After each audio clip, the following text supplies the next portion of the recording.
Hello mga dude! Welcome sa aking mini vlog. Super late upload na nga ito dahil buntis pa ako dito sa video na to. Dahil wala nga akong magawa at dito pa rin ako sa bahay nag-aalaga ng mga chikiting. Ay, edit ko na ito para naman hindi sayang yung effort ko, no? Ito yung appreciation night ng biyaheng Eastern. Actually, meron pa doon sa Manila nung time na may event din kami before nito. Sila din ang client namin. So nakakatuwa talaga kasi hindi sila nagsasawa sa amin. Maraming salamat. Anyway, manood muna kayo ha kasi nakakapagod magsalita. Charot.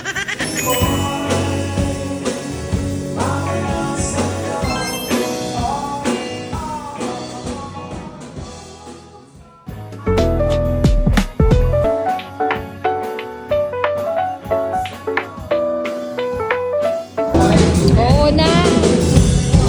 Oo na, Jay! Sorry, girls!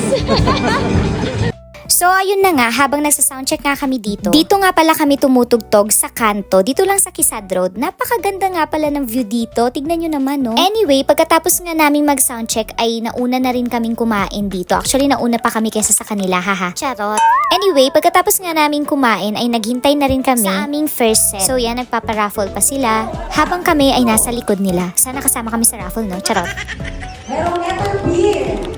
O kung may letter U, yung pangalan mo, tapos letter B yung last name mo, kayo wala yung letter B, umupo na po kayo.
So ayan na nga, nung dire-diretso na yung set namin, Diyos ko, si Buntis hindi nagpaawat. Pero alam niyo, sa totoo lang, mas gusto ko talagang gumagalaw ako sa stage or sa anumang event. Kasi secret lang natin to ha. Doon lang kasi ako nakapag-exercise. Charot. Anyway, after nga ng event na to ay umuwi na rin kami. At nakakapagod man pero masaya kasi nagsaya sila talaga. So ayan, yun lang. Sana'y nag-enjoy kayo. By the way, don't forget to like, comment, share, or follow na rin sa aking page. Thank you. Bye!